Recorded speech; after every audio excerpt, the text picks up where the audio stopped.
Hello, I am Chef Carmen from Bricks, and I'm going to be making for you a sponge cake with olive oil and a touch of vanilla. So to start for the ingredients into this dessert, we are going to present all of them so we can understand how it's gonna work. We have some eggs, whole egg. We can get any kind of egg if we wanna organic or non-organic. All of them, they are okay. We have also white sugar. If we want to just avoid a little bit the white sugar, it can be substituted for brown sugar. That's not an issue. We can add it also half and half white sugar, brown sugar. Then we have some flour. This is all-purpose flour. For this flour, we are going to combine on it some baking powder. And in the last, we have our liquids. This liquid is a combination of milk, which is on the bottom, and olive oil. This one is an extra virgin olive oil that will give an extra moisture and obviously a very good flavor. You can find exactly measurements on the Masterclass page. One of the most important things into this sponge is gonna be the way to make it.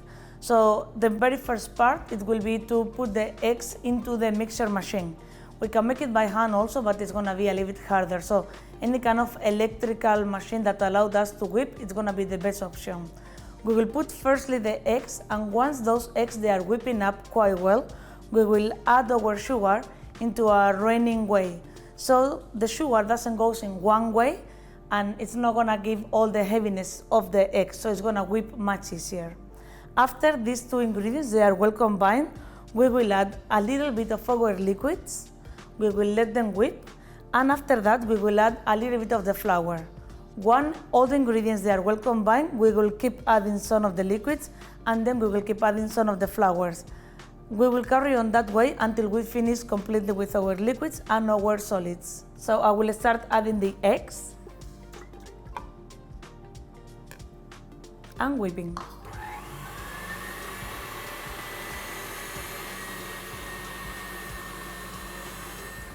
Now I will go ahead with my sugar.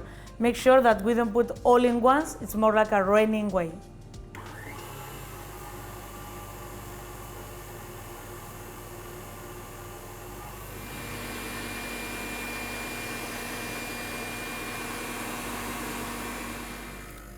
Now, before I add the rest of the ingredients, I just make sure that the structure is well done and the sugar is well dissolved.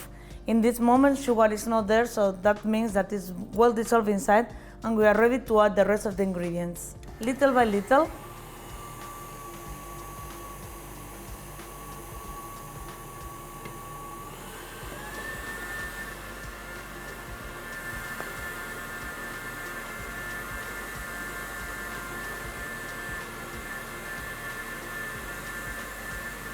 what I'm trying to do while we are adding a little bit of the liquid and the solid is to balance the sponge.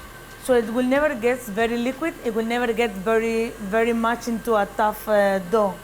So by keep adding the liquids before the solids, I allow the structure of the sponge to be medium. Once I'm adding the flours, it will be perfect.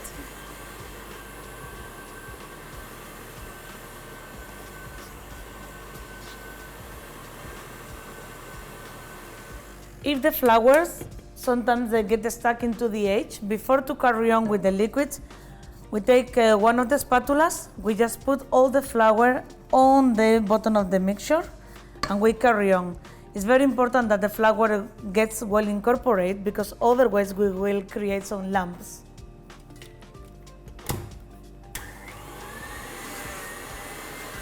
I will finish up with the last liquid into the mixture. And finally, with the dry ingredients, I can put them all then on and just giving a last touch.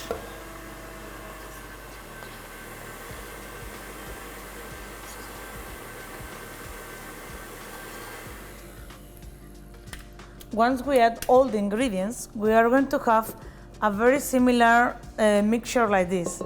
It's quite liquid, but it's fine. We need to keep it into a container in the chiller for 8 hours. After that, our dough will be ready to bake. After 8 hours, we are going to get a texture a little bit more thick of what we had before we put it in. This is happening because while the night, all the flour together with the baking powder is developing and is getting more air inside. Then we will put our mixture inside of a piping bag. We could also make it without the piping bag, but this way we just avoid all the dirtiness into the table and the molds and everything. I'm going to place my dough inside of these Madeleine molds. But if you don't have this kind of molds, we always can use a silicone mold and we can just place it in the same way. Or if you don't have neither one or the others, we always can make it into a normal flat tray. The result it will be different, but it's gonna be also the same texture and the same flavor. Why I'm doing it here is because I save all the cutting. Everything looks beautiful from beginning to the end, so I don't have to make any extra effort afterwards. And I can play more with the flavors that I put inside. So in this way, I'm going to make olive oil and I'm going to add together some strawberries. But if we wanna have different flavors, we can add raspberries in some of them, we can add chocolate in others, or we can just leave it plain. Our last touch before we will put the dough inside the molds is to cover it with a little bit of butter. The best way is just to melt a little bit of butter in the microwave, take a brush, mix it a little bit and just brush all the mold around. If the mold is silicone, don't need to do this process. And if you are baking into the tray, the best way is to put one parchment paper on it, and you can just place the dough on top of the paper. Now that we have all of the molds well covered with the butter, we will go ahead with the dough. Most important is to keep the dough very well into a piping bag. Then we will cut the top. Try to make a hole, not very big, not very small. Save this one on the tray so it doesn't go inside the molds. And then just we pipe. When we will pipe, we will make sure that we are not going to fill it to the top completely because it's going to grow in the oven. So we need to have space enough to grow and don't fall over. As I said before, we can add any kind of ingredients inside. In this case, I want to add some raspberries because it's going to give a little bit of extra freshness. But if we really like chocolate, we can just add some toppings on chocolate and they will go through the dough while they are baking it.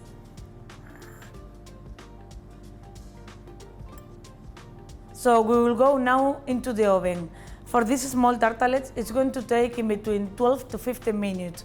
What I need is that if you are using another kind of mold, just make sure that the dough is well baked, which means the thinner it is, the less time it will take to bake.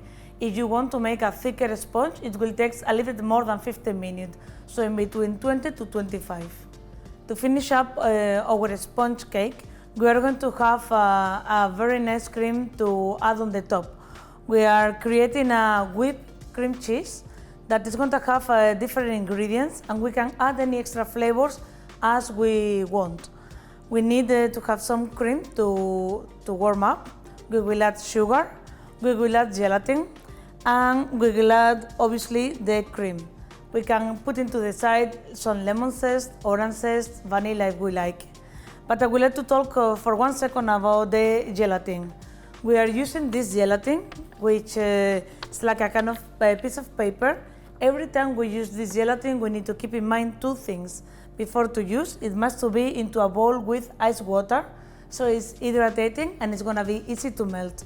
But in order to allow this gelatin to melt, we need to make sure that the cream or the liquid that we are adding on is well warm. Then it will disappear in 5 minutes and we are ready to work with. Let's start. We switch on the cream into the pot. Never too high, because we don't want neither that overboil. We add our sugars.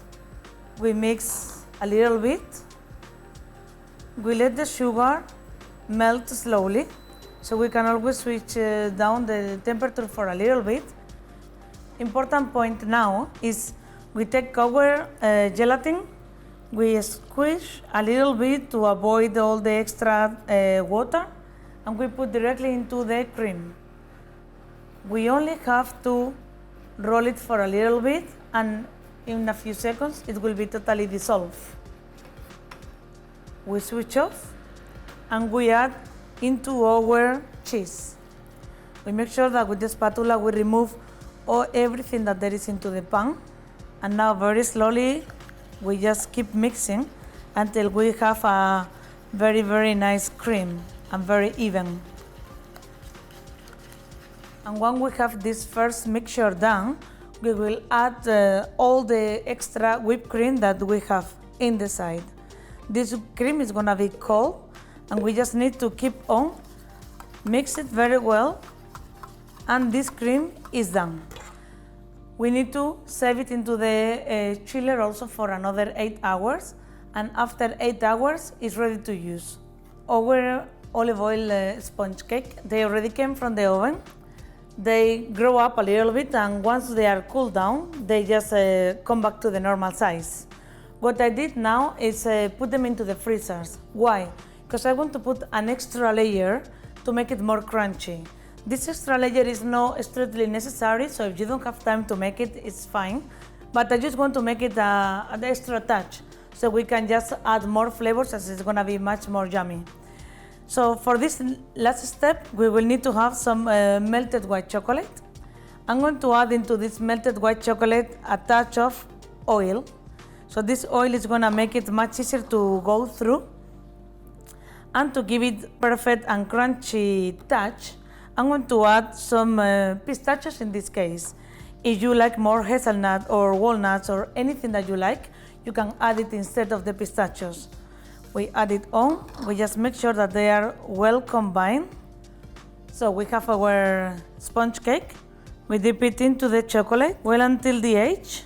We just remove a little bit the extra chocolate, and we will add it into a tray with some paper on the base. Because remember, every time that you put the chocolate, it will rest much better in the chiller for 10 minutes. Then I took the cream that we make it previously with a touch of vanilla, our whipped cheese cream, and I put it into a piping bag. I like it to make it into this kind of nozzle because it's giving more volume, but if you want to make it with a normal nozzle, also it's possible to make it.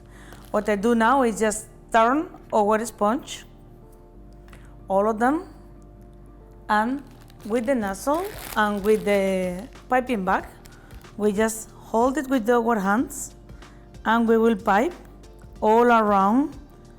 Don't press too much and just try to give up a touch of volume. We will serve it into our tray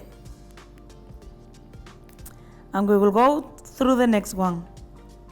If you want to add any kind of basil leaf or mint leaf on top of the cream, it's also possible, and also it's gonna give a touch of freshness. And as I say, in this case, I'm going to add some basil leaves. It's really up to you. You can put mint or you can just put some toppings of chocolate. I like fresh basil because while you are eating, it gives an extra flavor and it's making it very, very light. So I just take it directly from the plant. This way you know that your basil is always going to be alive. And we just take it, the last one, we put on top, and they are ready to serve. I will look forward to see you in another masterclass with meals.